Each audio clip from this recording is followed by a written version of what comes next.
There's always been support across this House for the United Kingdom fulfilling our obligations to Afghans who served alongside British forces. We warned in opposition about Conservative management of this policy, and yesterday the Defence Secretary set out the full extent of the failings that we inherited. A major data breach, a superinjunction, a secret route that has already cost hundreds of millions of pounds. Ministers who served under the party opposite have serious questions to answer about how this was ever allowed to happen.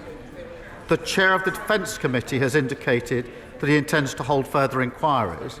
I welcome that and hope that those who were in office at the time will welcome that scrutiny. Mr. Speaker, he's not doing...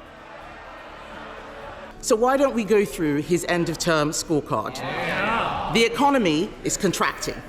Inflation, highest in the G7. Unemployment, up every month under this government. Spending, out of control.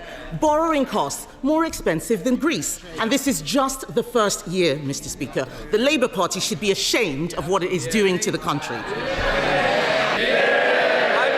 We're happily going to go to our constituents. We're going to tell them we promised 2 million extra NHS appointments and we delivered 4 million extra appointments. Mr. Speaker, I've got to upgrade that. It's now 4.5 million extra appointments. So we're going to tell our constituents that. Then we're going to tell them about the free school meals we're rolling about, the free breakfast clubs, the free childcare and school uniform costs. We'll tell them about that.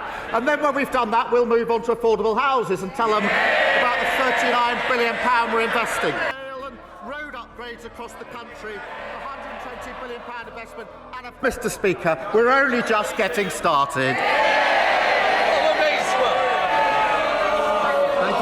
The world is looking on in horror at the scenes from Gaza. And now Netanyahu's ministers want to lock the whole population of Gaza into effectively a giant prison.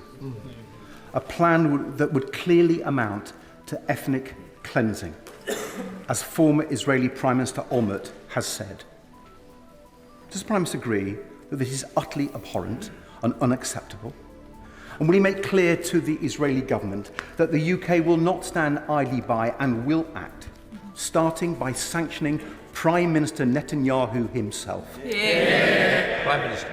Well, I am appalled by these suggestions in relation to Gaza, just as I'm appalled by the reports of yet more civilians being killed whilst trying to access aid. So on both fronts, I'm appalled by what we are seeing and what we're hearing. We raise it regularly, as he would expect.